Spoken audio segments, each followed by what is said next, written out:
This is the Real Change Wilmington Podcast, episode 53, the story of Casey Pitzer beyond the spectacle online and at City Council, with our guests today, Greg Pitzer and Darrell Petrey. She was my firstborn daughter. She was a straight student in school. Casey was found dead in 2013. The story, according to investigators, is that it was an accidental drowning.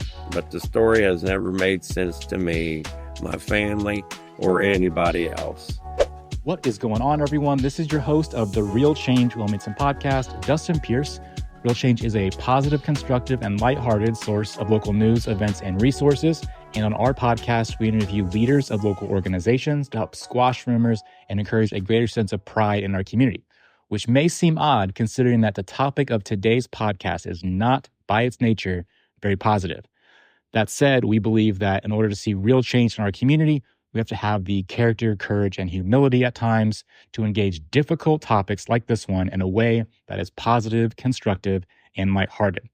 I will say before the podcast that this is not going to be investigative journalism. We are not trying to solve a mystery, and we're not trying to slander anyone, which we told Greg and Darrell before the podcast. So names of witnesses and suspects that they have are not going to be included in the show.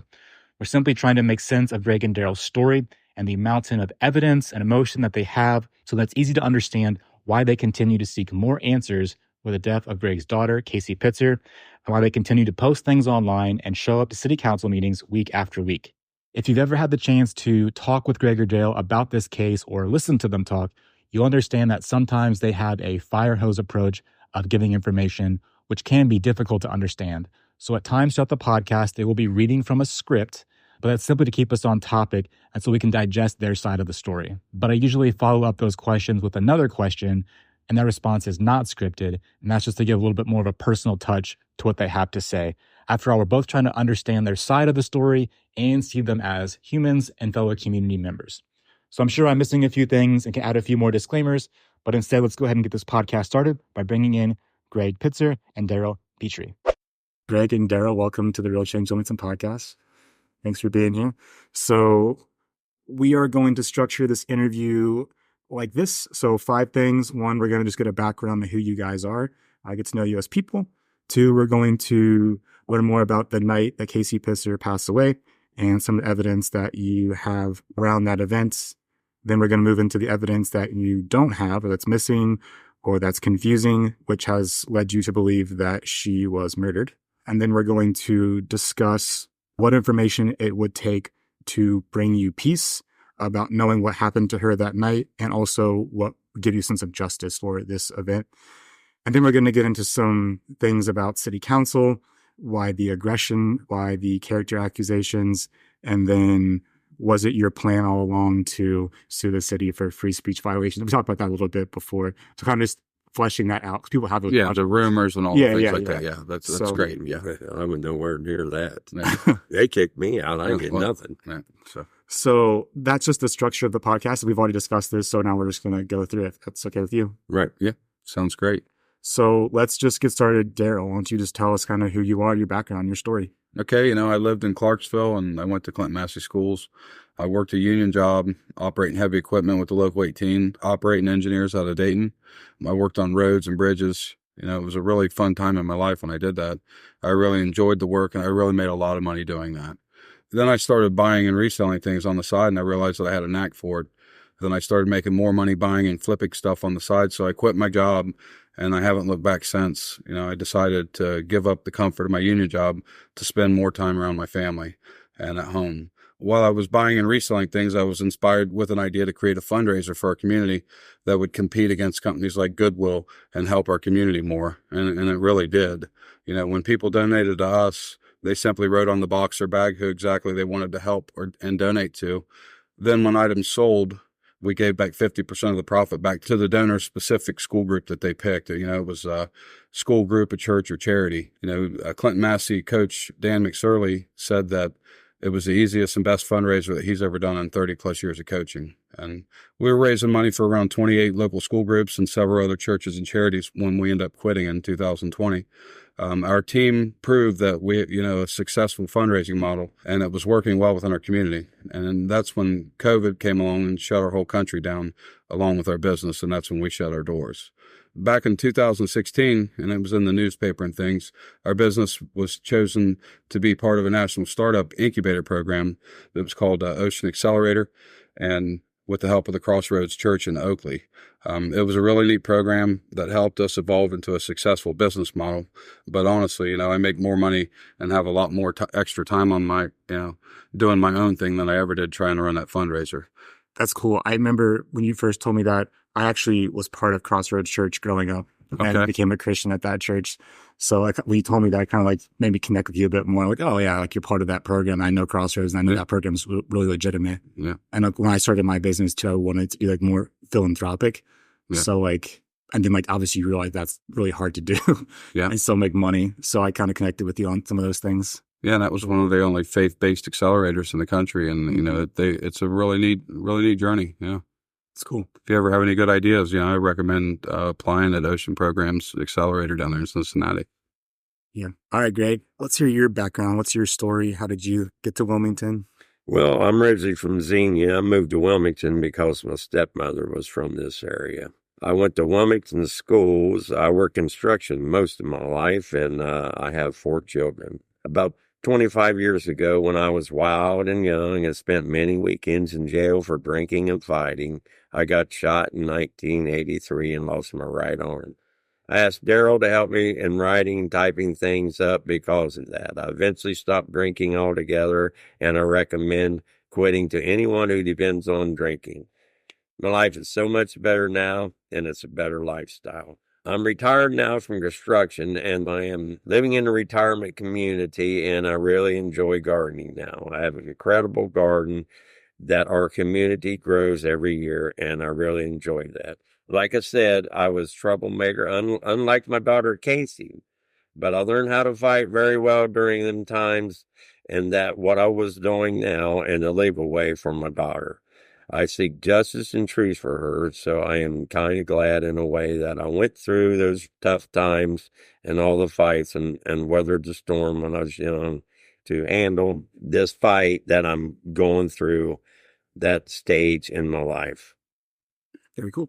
So next we just want to know like about your hobbies. What do you guys do for fun? Well, I know Greg says he's gardening now. And my business is kind of my recreation. I do it as a full-time job now, just buying and reselling things. So I do a little fishing on the side too, but.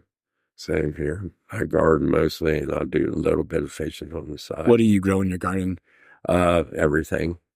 Almost everything. Mostly beans and onions, potatoes. That's like the non-traditional things. That's pretty cool. I got carrots in there now. Been there since spring. But we all share with each other out there. Nice. So the last question we asked about you guys is just what's a defining moment of your life that's helped make you who you are or helped shape your personality and values? Well, I think it was just being brought up. I had good grandparents, good parents that led me, to believe that right is right and wrong is wrong. And, I was a little rebellious back when I was a kid, but once I got older, I learned that my parents, what they instilled in me was, to do the right thing. And if you're doing the wrong things and you're feeling guilty about it, then that's the way you should feel. So, I think just the way I was brought up is what's really defined who I am today. Was there like a specific moment that like set you straight? Well, when we were younger, like my mom died a few years ago, but she was a great parent when I was growing up. I was going around doing the wrong things, hanging around with the wrong people, partying. And, I thought it was good times. My mom was running around 12:30 at night, like no other parent, trying to like extract us from these places she knew we shouldn't have been in. So it was like sometimes you hear things from a parent and you just don't agree with them at the time. But as you get older and you become a parent, you realize how good of a parent that they were bringing you up. So, yeah, it was just, I think when you said that, it was just like being extracted out of some of these parties I was at. It did me good, though. It did me good. To know someone that cares about you, too, probably is impactful. So do you have kids? I do. Okay. And I've tried to instill that into them. I think they're pretty well versed on what's right and what's wrong. Greg, what was a defining moment of your life that's helped make you who you are or just shape your personality and values? Well, a defining moment of my life right now would be when I quit drinking. Mm-hmm. Because I got in a lot of trouble, I worked and everything, and I even, I was a working alcoholic is what I was, but I was just a fool, once I quit drinking and got my head straight and seen all this stupid stuff that I done, it woke me up. Yeah. And then I was trying to fight for Casey earlier, and I had nobody with me, and then I run into Darrell, and then it started, and I had somebody to back me that's not afraid of him. So once I got in with him, and then the ball's rolling, and it's still rolling. It's picking up steam. So hopefully everything works out good and everything comes to a good end. So you'd appreciate Darrell's help with all of this? I appreciate everything he's done, him and quite a few other people. I know at city council a lot, Darrell will say that is your right hand? Yeah, literally his right hand man. Yes. Yeah. Yeah, he's my power attorney too. Yeah, I've been helping him because he's missing his hand type and write things up. Paper crap. So let's get into the actual, call it Facebook group, but it's bigger than that. So Darrell, can you tell the story of how you got involved with Greg and starting the Facebook group Justice for Casey Pitzer? Yes. Well, before the Justice for Casey Pitzer group, we started the group, the Citizens Arrest of Clinton County, when we started learning things weren't actually being done correctly here in Clinton County than our law enforcement agencies. Back in 2020, during COVID, I was in the process of buying a home in Clinton County near the Green Meadows campground. I started to have some stuff stolen from my property by residents from that campground, which I want to add, they did a good job kind of correcting the problem over there. They really got it to where the crime, they kicked all the thieves out, and they did a good job. But near the same time, I started to get suspicious of law enforcement because they showed little to no effort to catch the thieves. But then they told me the opposite of that and told me that they really wanted to catch them. Then a deputy, it was Alicia Ellis, showed up to my home and showed me my stolen DeWalt tool and an evidence book that I could identify. So the sheriff's office found my recovered property. It was the stolen property. They recovered it. They photographed it. And they even gave me a photo of it, of my recovered property. But I never got my stolen tool back, and no one ever got into trouble for stealing my stuff.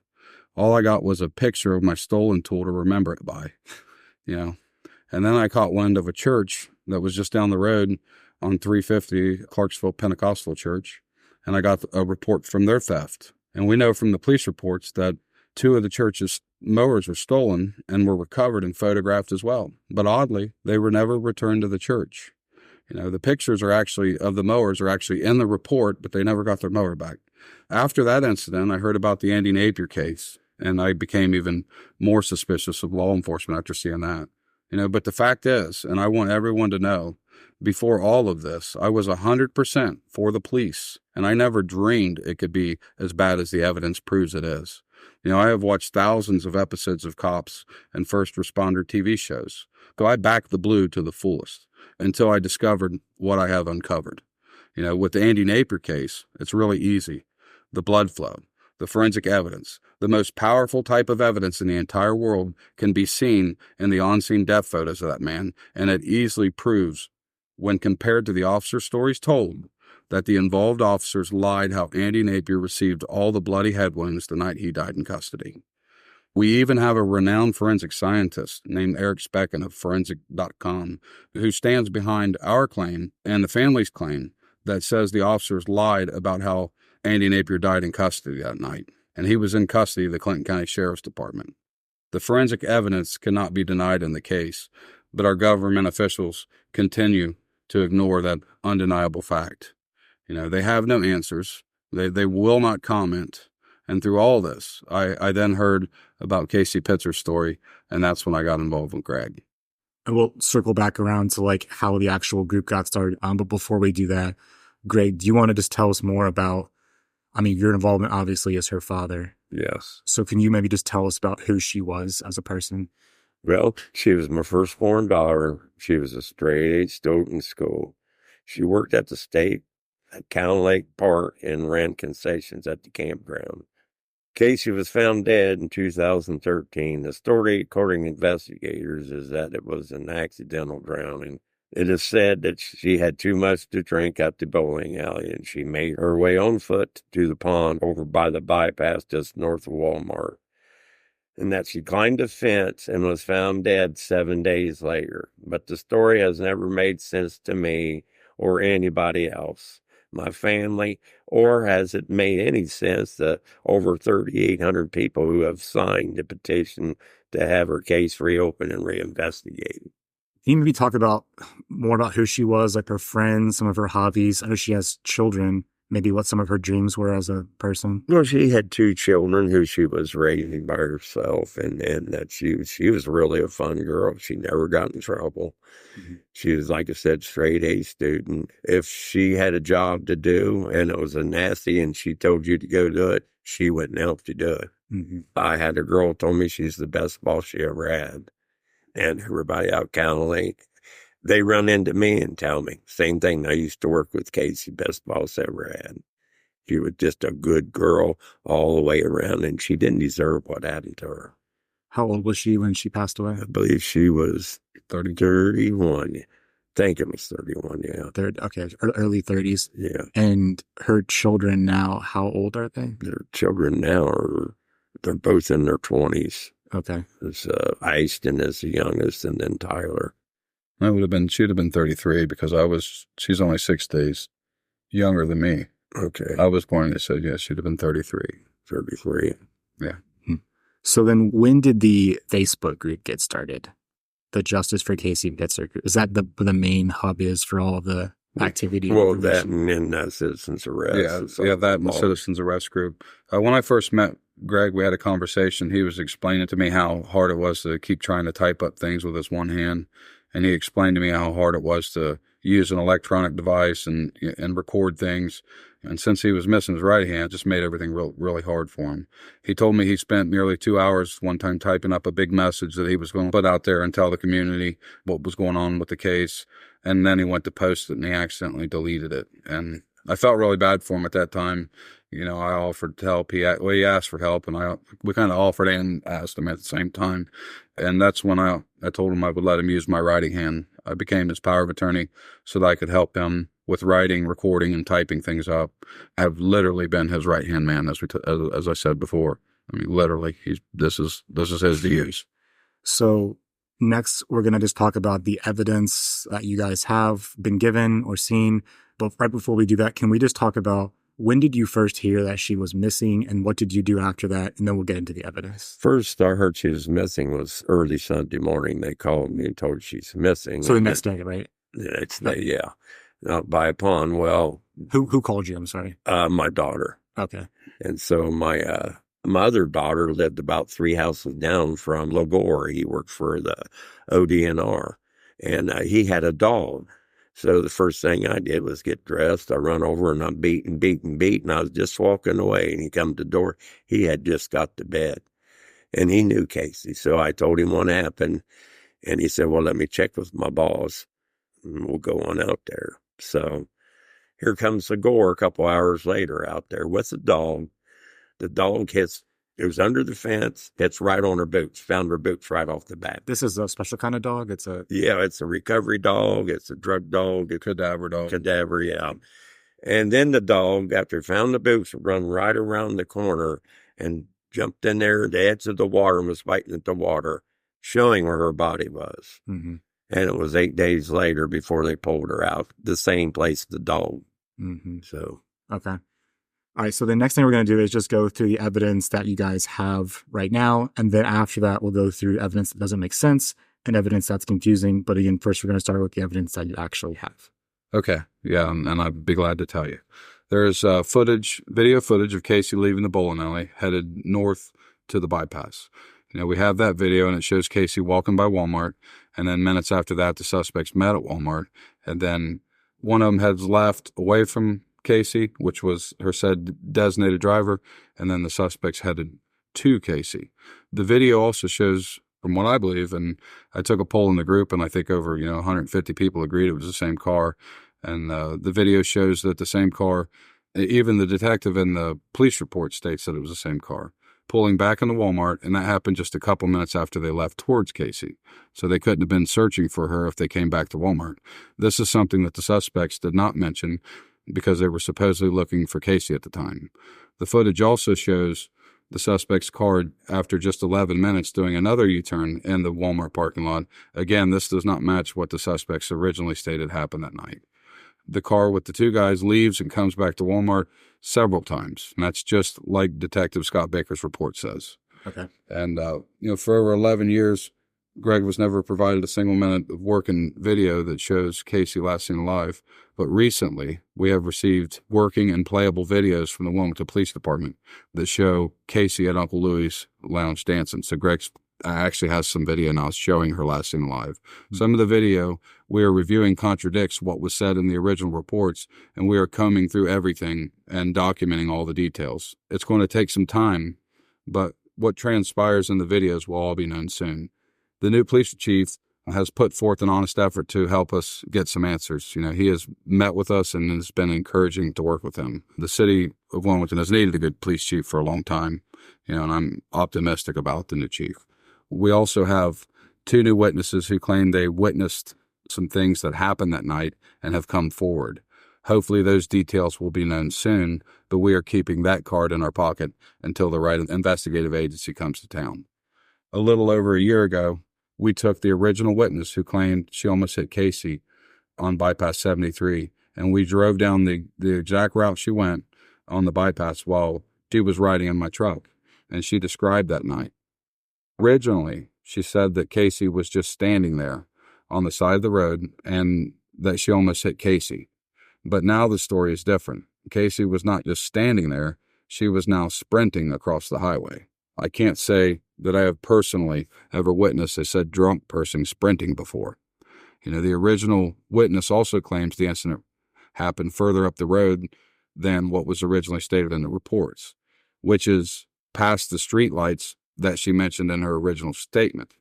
And what I believe is the biggest discrepancy is when the witness who supposedly almost hit Casey that night changed her story and now says she looked up in her mirror and she didn't see Casey anywhere. Because in the original report, this same witness claims she looked up in the mirror after she almost hit Casey and could see Casey Pitzer standing there with the streetlights. One would think that a witness who actually saw someone alive for the very last time would have never forgotten that.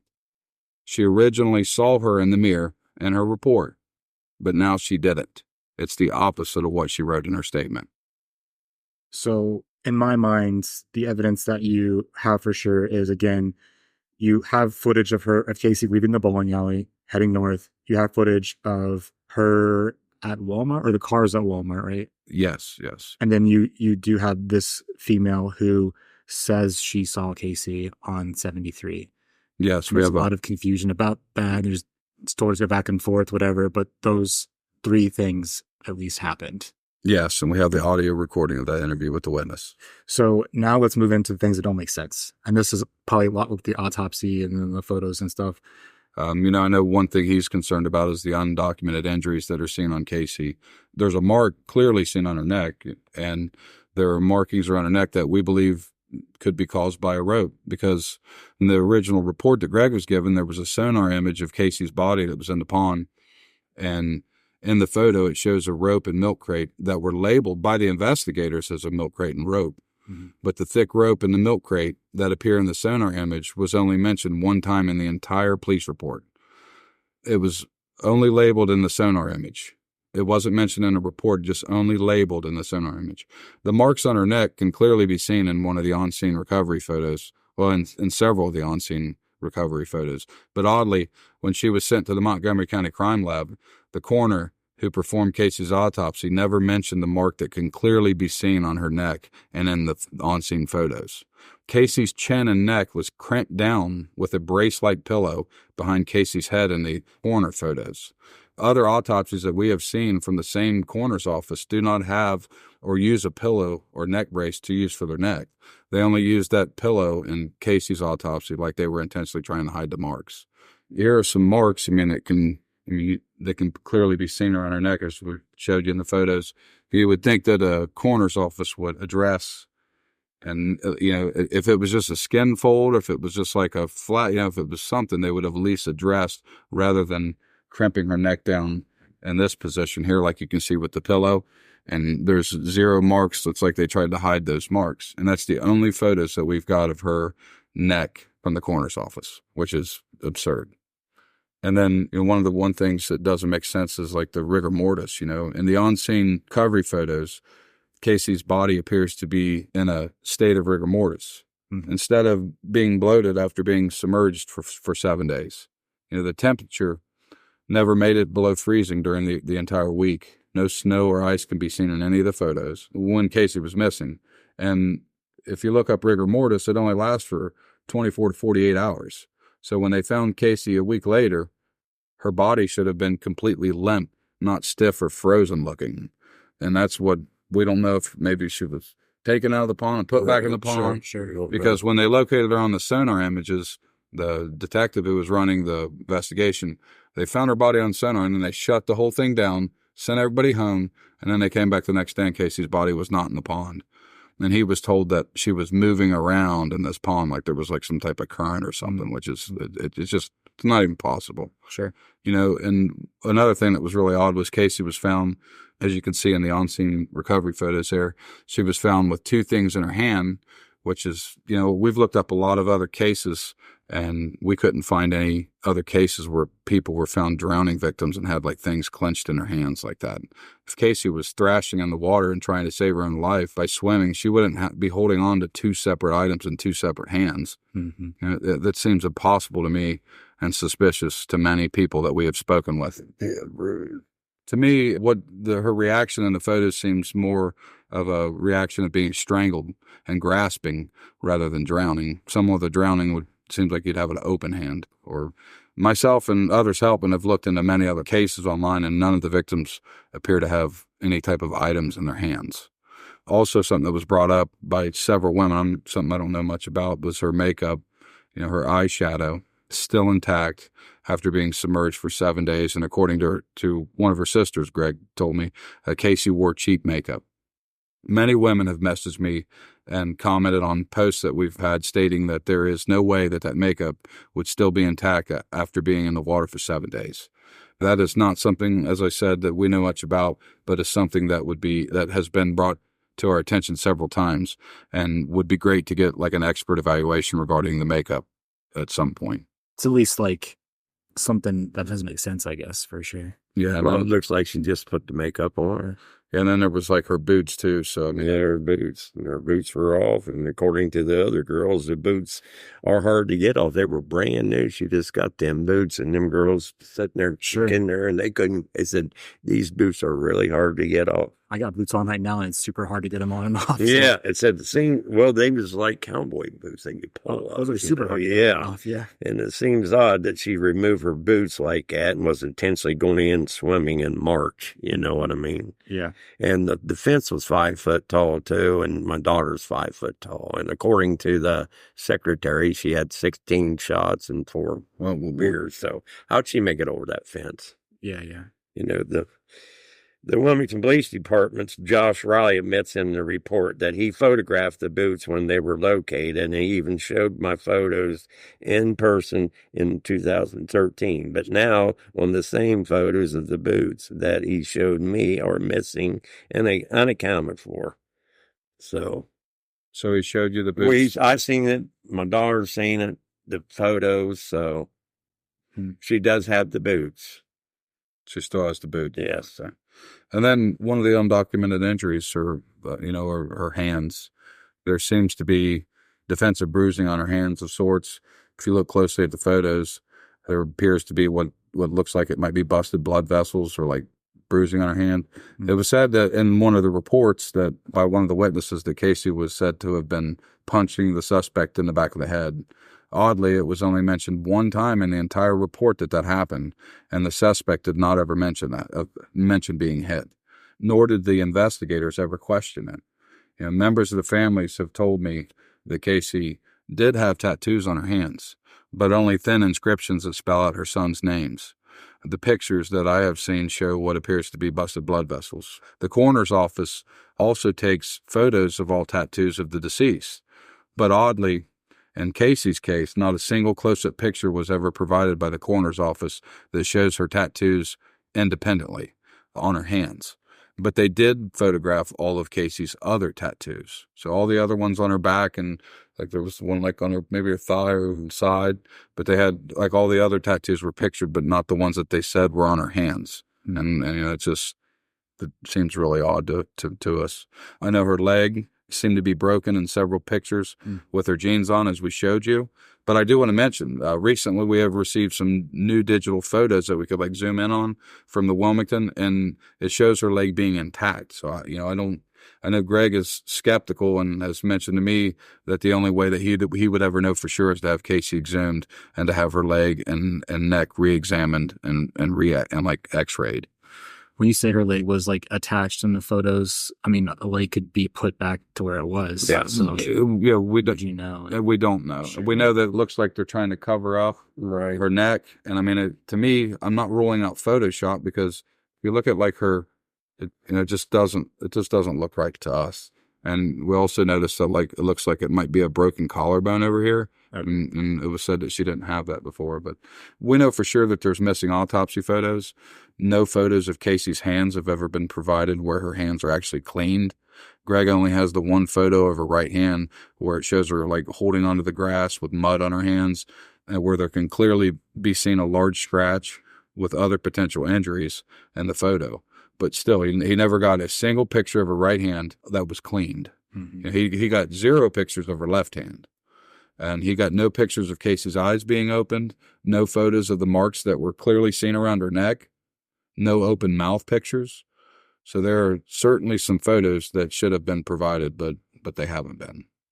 You know, and another piece that I know that Greg has wanted and that we do know exists is that there was a missing Montgomery County coroner investigator Jim Fannin report. We know that there's a document that has that investigator's name on it, and it says that he was assigned. We have a document that proves that. It is mandatory in the state of Ohio that a coroner investigative report be provided. Greg has only been provided with a bogus report that was written by Clinton County's former secretary. He didn't get a report from the coroner, the deputy coroner, or the coroner investigator. His report from Clinton County was provided by the coroner secretary. So just to recap, things that don't make sense about this case for you is that marks on her neck, the rigor mortis after her body has been submerged for 7 days, still having makeup on after being submerged for 7 days, her boots being off, which were hard to take off, her hands seem to have defensive bruising, her leg seems to be broken in at least one photo, and then now there's this missing coroner report.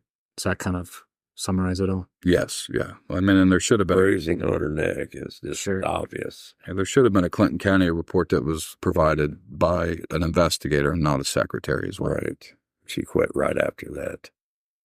So then there's some evidence that has either been destroyed or is missing, which further causes confusion. So I'm going to just list them off so people know what we're going to get into, and then you can kind of go through them in some detail. That's okay? Yeah. So what we talked about before is just the initial police report stating the car going on and off the highway or whatever it did was redacted, I guess, or supposed. The car that was seen in the footage was sold soon after this happened. You haven't received all phone records from the people involved. The rape kit was destroyed. You talked a little bit about the rope and the milk crate being found in sonar, but were later missing. Clothes destroyed. Yeah, there's so many things that like. And then the body was found 7 days later when you are claiming that the dog knew where it was the very next day. Very next day. So let's go back and like discuss those things in some more detail. Okay. Yeah. I mean, so one of the main things was Casey's biological evidence, her clothes that were destroyed. You know, originally, for one, it is mandated by Ohio's evidence preservation laws that biological evidence, such as clothing, be preserved in a suspicious death investigation. But the fact is, in Casey's case, her bra, her panties, her pants, socks, shirt, and hoodie were not preserved as the law states. The Wilmington Police Department, under former Chief Dwayne Wayan and Josh Riley's investigation, allowed the funeral home to not only obtain the critical evidence, but also to destroy the clothes because they smelled bad. And I brought you just a report here that shows that the Wilmington did investigate that, and the reason they destroyed it was because it smelled bad. You know, since when does evidence in a murder case get destroyed because of the smell? It's unheard of, and someone should be held accountable for breaking the law and committing that crime. We know that the bypass review by the police, we know that Wilmington detective who viewed the videotape wrote that the vehicle with the two guys drives towards the bypass but never gets on it. And opens up a can of confusion, because if the guys didn't get on the bypass, maybe they abducted Casey and came back to Walmart, because that's sure what it looks like after reviewing the tape. If they did get on the bypass, that would be aligned with the story that the woman, the witness that we interviewed, who claims that she almost hit Casey.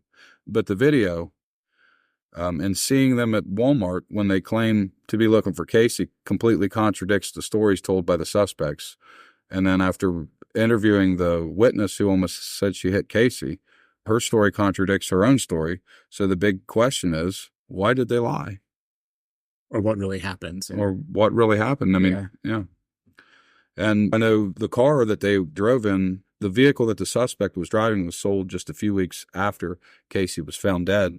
No photos of the inside of the car were taken or provided to Greg, and that car should have been thoroughly gone over, and photos should have been taken.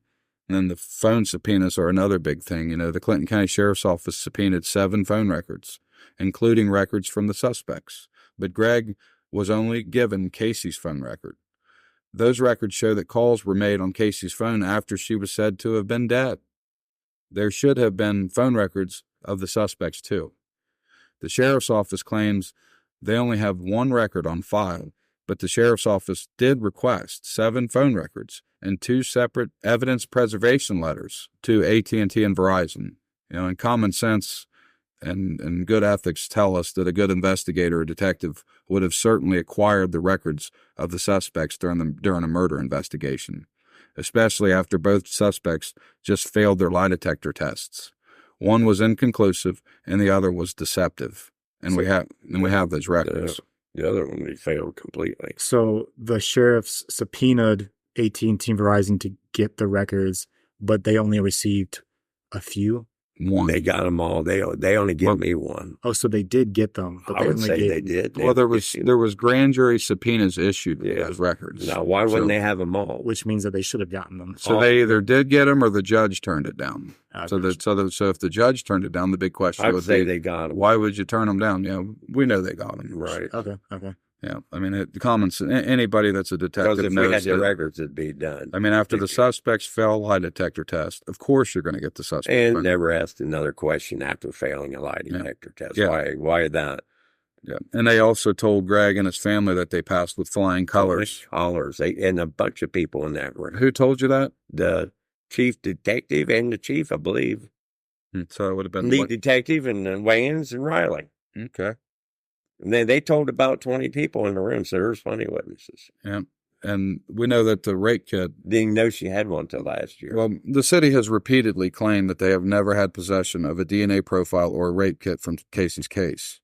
But in the court hearing that Greg had back in November of last year, a document was provided to him in the court hearing through a subpoena. And I want to provide that record to you right here. But you can see that Wilmington actually did possess it, and it's time-stamped and dated right there.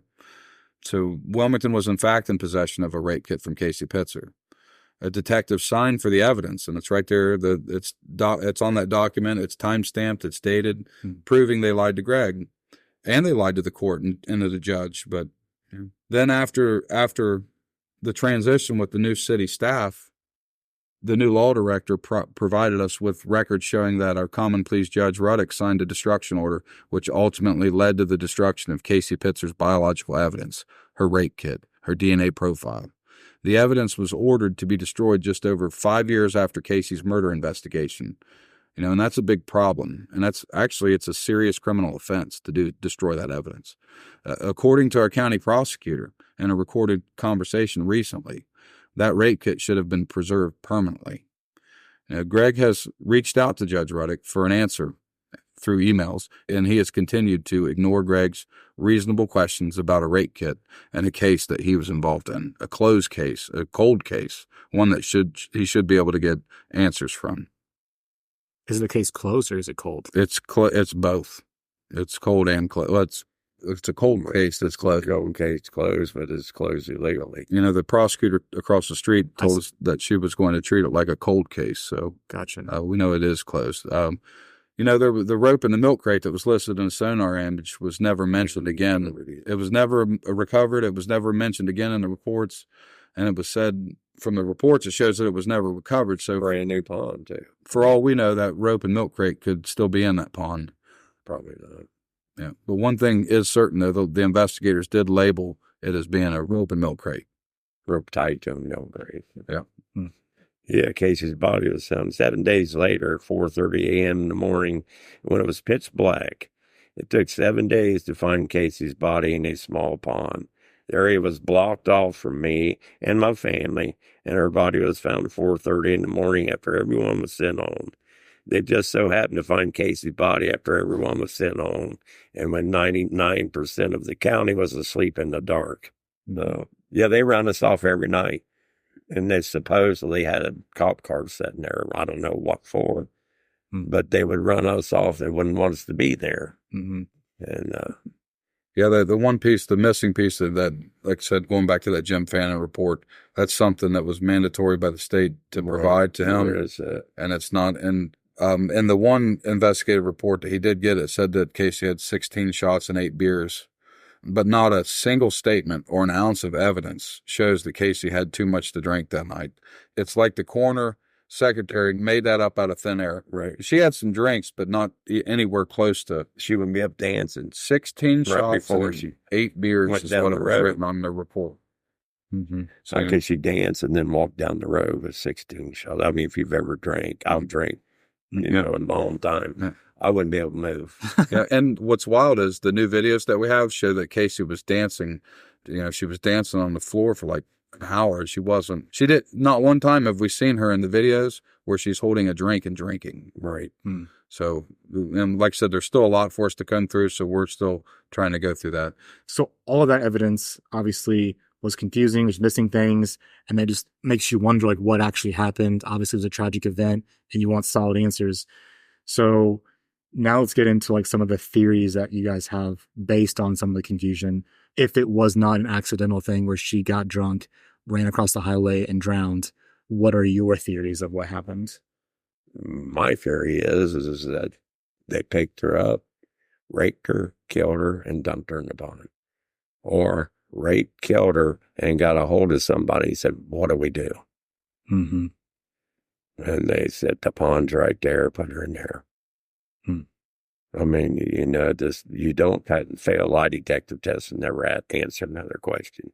You don't have to leave investigators come in and tell you they passed with flying colors, Yeah, and I know that Greg mentioned that about the possibly like rape and a cover-up, and then we started looking into like who these people know, and then we found out that one of the suspects' mother worked for the city, his grandmother worked for the city, his grandfather retired from the city, his brother worked for the city, his cousin does automotive business with the city, and the other guy's family has a tow company that works for the city of Wilmington and tows for him and the sheriff's department. So that was something that I know Greg kind of makes sense. It's a matter of who you know type thing. So you know. I know we didn't want to get into like character assassinations on the podcast, but I believe that a few weeks ago, there was a lady who spoke at city council, so a public meeting. I think she claimed that she was also assaulted by the same people that you're claiming committed this crime. So yeah, and her story is actually pretty wild because in her case, she claims that she was a minor, that her mother was not allowed in the court hearing, that her records have been sealed from her, so she can't even see her records or results of her rape kit that Wilmington has possession of. Might I add, they have her possession. She's got a picture of it that she showed me of her rape kit, and her incident happened in 2009, so it was before Casey, but they have hers, but not Casey's. Interesting. Yeah, and she also claims that the suspect paid for her attorney and also referred the attorney in her case to represent her. And then ultimately the case was turned on her. She got charged with falsification. He got off the hook. And the same investigator that was involved in covering Casey's case up, we believe, we know was involved in that girl's case, Riley. Yeah, I don't want to get too much into it, but I remember seeing the footage of her speak at city council, and for a horrible thing that supposedly happened to her, she was able to like articulate it very well and very powerfully, I think. Yeah, she did good. She did really good. And she's been contacting me for years now. Like, just, she gets to where she wants to come forward, and then she gets scared, and then she wants to come forward. And I told her, I said, if the only way to do it is to go up there and speak. And she did. She went up there and told him what she thought. So she needs to tell him that she wants that rape kit. Tell the mayor. She needs to get an attorney to try to get that to where it's released. She shouldn't have to. It belongs to her. Yeah, no, I understand. So I can see where this case, how it was handled, the evidence that's missing or confusing would lead you to be frustrated and to want answers and peace of mind and justice. What is some of the progress that you've made so far pursuing this? That we keep fighting. We have been getting new documents, videos, evidence that contradicts what was said to have happened to my daughter that night. We're proving that my daughter was murdered. Evidence showed she didn't accidentally drown like they said, and we are proving that they don't like the truth. The reactions by the public officials and those involved when my daughter's name is brought up prove that something was not right about my daughter's case. And I guess the final question I have about this whole situation is, what evidence would it take for you to have peace in knowing how she died? Well, I won't stop until I get a complete file of the records said to have been collected by the investigators. I won't stop until all of my reasonable questions are answered, until all of my concerns are addressed, and I won't stop until I reach the truth about what happened to my daughter. I want everything that they have. I want to know why they destroyed. I want to know who ordered it destroyed. Mm-hmm. I need all that. Well, and why are you protecting this guy? What has he done to be protected like that? We talked before, it seemed like the phone records would be... Phone records would be great. Yeah. So I guess my question is, why not focus more on that? Or is that possible to focus more on getting those phone records? Or you have to get a lawyer to get them. And what's the problem? I mean, we've almost 10 grand in the hole here, right, just for him to try to get his child's death records. I'm still waiting at him. And they still, and what was wild about like the hearing that Greg went through, Greg had a court hearing. He filed in court. He went there, had a hearing. When was this? November 16th of last year. Last year. What was the context of this? Well, it was for Greg to get records for the city of Wilmington to release the records. Okay. So Greg went to court. The Wilmington city stance in court was, we don't have a rape kit. We never had possession of it. In the court hearing, and during that court hearing, it's on audio recording, he received this document that shows that they did have a rape kit. It should have been judgment summary right there on the spot. The judge shouldn't have had to do any other thing else. He proved them wrong that they lied right there in the courtroom. And then also regarding the photos of the boots, Chief Ron Fithen got up there and admitted that they had possession of the boots, but now they don't. There should have been another judgment summary on Greg's behalf. He should have won it hands down. For some wild reason, the judge never addressed any of the over 50 exhibits that Greg presented to that judge. He never even addressed any of it. He concluded his dismissal on Greg's case and said that Greg's beliefs alone does not constitute as clear and convincing evidence. When the fact is, this is a lot more than Greg's belief. This is a signed, documented, time-stamped piece of physical evidence that was presented to the judge in the courtroom, and the judge acted like he didn't even see it. He did. Never even acknowledged it. He couldn't have looked at it and made the decision he made. He took too much to make a page and a half. Well, then, so that court hearing was you trying to get more information from the city, and they didn't say. But the visiting judge drained out. So he asked for records regarding his daughter's rape kit. Okay, those records were being withheld from him. Once the new staff came into Wilmington and Justin Dickman got in there, he released a document showing that his daughter's rape kit was destroyed. So it proves that Wilmington didn't release everything in the court hearing, another reason for summary judgment. But instead, the judge ignored every fact that was proven to him in court and sided with Wilmington, determining that Wilmington did provide all the evidence to Greg in a timely manner. Yeah. I mean, it's absurd. Now, so then we had to spend $5,000 for a judge to appeal that in the appellate court, and we're awaiting a decision in the appellate court now. Yeah. It don't even sound real, does it? No. It's just unbelievable the way this is going. And he's going to file a complaint too on that guy. Yeah, I mean, I filed one on Ruddy for destroying my daughter's Well. evidence. I'm going to file a complaint on this guy too. It's obvious he didn't read nothing. Yeah. I can see it being frustrating and overwhelming to not get justice from like the city or whoever, because like It's law enforcement. they have the money, they have the power to destroy you. It's right, exactly. That's just like defeating right at the bat, even if you're right or wrong, like that's just the deck is stacked. Yeah. Taking them down one by one. So did you mention that you received more videos of her alive? But you already discussed that, right? So the new chief has provided records to Greg. For the first time ever, he's seen videos, working, playable videos of his daughter last seen alive. Like this was hours. Dancing? Yes. Now, we're still missing the BW3 video. Okay. And then the Duke and Duchess video. Was she there? She just passed by? Well, that's the suspects showed up. Was getting gas. The suspects showed up at Duke and Duchess at like 12:20, I think it said in the report, but they only gave us the timeline from 11 to 12. So it was cut off 20 minutes before the suspect ever came to the gas station. But in the reports, it said they got from 11 p.m. to 1:30 a.m. So for some reason, from 12 a.m. to 1:30 a.m. is cut out of it. The suspect going to Duke and Duchess happened before or after Casey was... Well, this is wild. They called him to come help look for him. Yeah, when they called him to come help look for him, Duke and Duchess putting gas in. Supposedly, like they're right there he was right there by the place. So it doesn't prove that he was there, even though they said they have proof he was there. They said it shows the video that he was there, but we don't have the video. This is another car that was there? Another person involved? This was the suspect that picked up Casey. Okay. Yeah, the same car that was seen turning around in Walmart. And so the last part of the podcast, we usually go into like stigmas and rumors. Obviously, there's a lot about this. Yeah, let's start by talking about city council. Obviously, people, I would assume, know you from speaking at city council. There's probably some who support your hard stance at city council, protecting freedom, standing up for justice. And then there are some who think that it's a nuisance and use the troublemakers.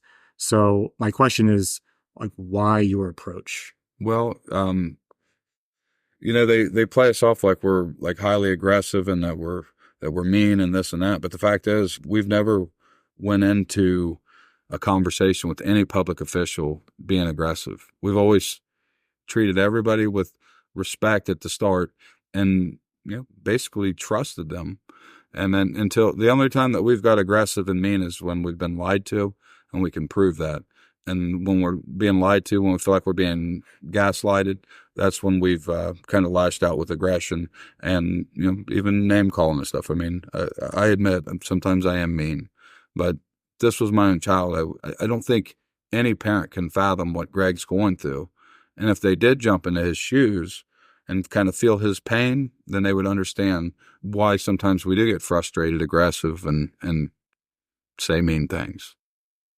I know it was at one time at city council. I don't remember the time exactly this happened, or whether it was before you were arrested at city council or it was after. I might have been after it, but you guys are all, I think, shaking hands with the city council members and previous law director. Like, it seemed like there was some reconciliation. So, like, my point of bringing that up was, I think you guys seem sensible. Like, you guys seem like you want to have good relationships with people. Well, we wanted to have just like a resolution. That's all we're looking for, a resolution. Now, Justin Dickman, Sarah McMahon, Pat Haley promised Greg a lot of things, and he never got any of that. And I think during that time when we were shaking our hands and stuff, it was because we were pleased by all the promises that was being told to him. Like, he's going to have a victim's advocate. He was told that every page of evidence was going to be turned and reviewed by someone. He was told that outside agencies were going to come investigate this. He was told by Pat and Justin Dickman that they were going to reach out to the FBI. They never did. So, and they'd said all these things. And then when Greg went to court, he tried to like go through a mediation with the city here. And all Greg wanted was for the city of Wilmington to formally agree to do exactly what they said they would do. Yeah. And they refused. They wouldn't do it.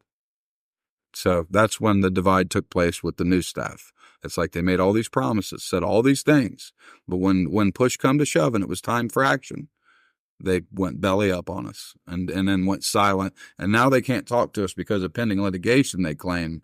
But the fact is, Greg's pending litigation has been taking place since 2023 of February, during the time when we were meeting Pat before he got elected. Right. And then we met him again in January when they were public officials speaking to him on the record, recorded for hours. But now they can't talk because of pending litigation. We talked before about your approach, and the reason why like I kind of pushed back a little bit was because obviously you had promises being made to you. The promises were broken, and then you get aggressive and you start yelling, or you get angry, and justifiably so. Yeah. People get lied to. It's natural to get angry. Right. But I guess, do you think that it paints you in a bad light and makes them in a good light when you're the one that's angry and they're the one that's calm and collect, even though it seems like the story is they are the ones that lie? Yeah. Why don't but you seem like the villain, by how you're reacting. Yeah. I don't think it's going to be easy to paint them as the good guys in this one because, we get aggravated, we get aggressive, but the fact is we're not breaking any laws. We're not the ones committing the crimes here. We're the one here questioning them, and they're the ones that are put in these positions to answer these hard questions.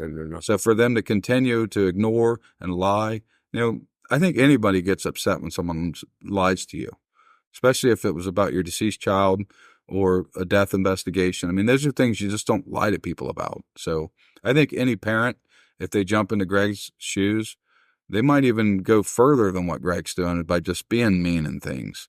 A lot of people just wouldn't put up with what's being done to Greg. It's already been over with. If I'd been drinking, it'd been over.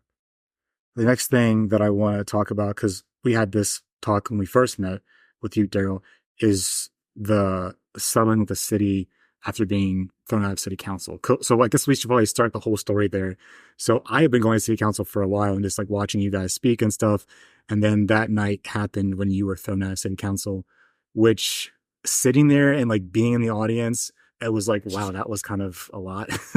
Was you there that night? Yeah, it was. Did you see him throw me out? And all I was doing was talking to the police chief saying, if he interrupts me, are you going to arrest him? Did they throw you? I thought they threw you. No, they threw me out. They threw him out. Did they arrest you? And he said something to me. I said, I'm not talking to you. And he hammered that and said, get him out. And then Pitzer took me out and he wouldn't arrest me. Well, according to my attorney, Greg was pretty much the only one that really disrupted the meeting by speaking out of turn. Sure. And they didn't arrest him, but they arrested me and Tony. That, to me, that was, it tells you that they won't touch Greg because I don't know if it's because they felt they've already done him enough wrong or what, but he was the only one that was really arrestable that night. Instead, they arrested the two guys that ended up suing him in court. Now, I know that there's rumors that, Darrell and Tony's just seeking lawsuits and stuff. Yeah. That's not true. If I was after money, I would be doing my union job, making over $50 an hour like I did. I mean, my last paycheck, I think I almost brought home like $1,900 in 1 week. So that's what I would be doing if I was looking for money. If you take the $100,000 that I got from the city and you divide that up by 3 years that I've been working on this, that's $33,000 a year. Well, take $25,000 out of that and put it towards the attorney fees that I had to pay. I have went into debt working on these cases and stuff, like as far as the investigation portions of it and helping Greg. I have put a lot of time and my own money into this. So if I wasn't for the money, I'm not going to, no. I mean, that's a myth. That's just their way of trying to come up with some type of defense against me.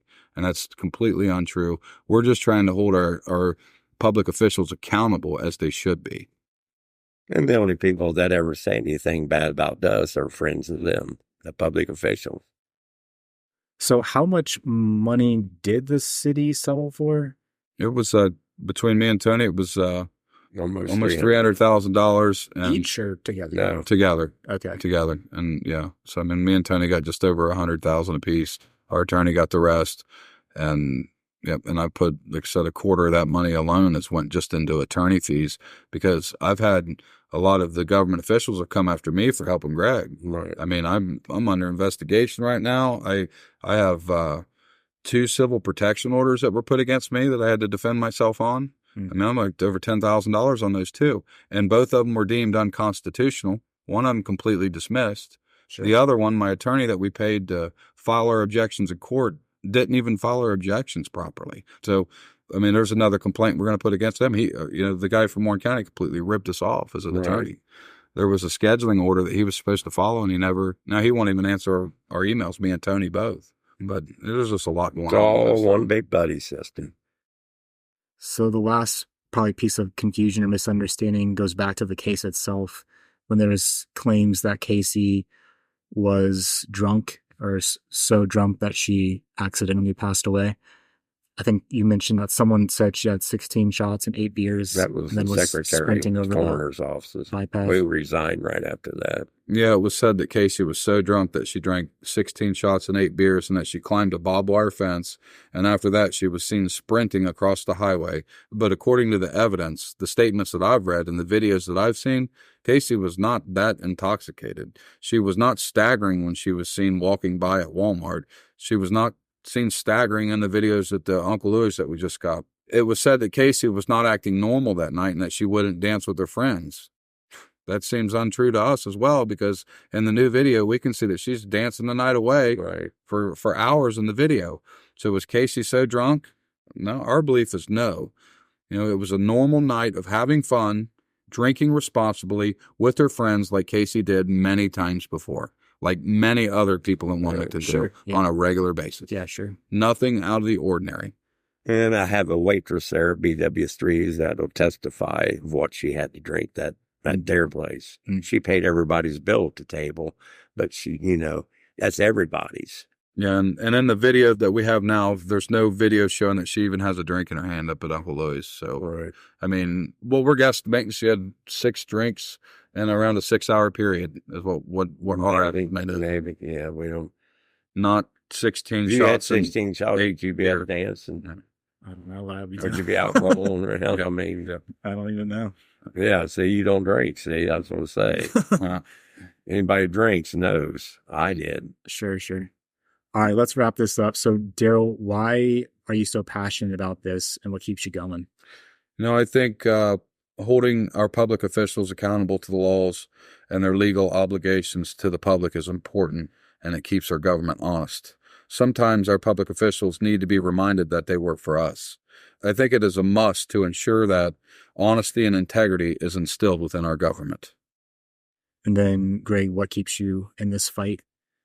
What keeps me in my fight is an integrity in my daughter's name, and what they've done to her.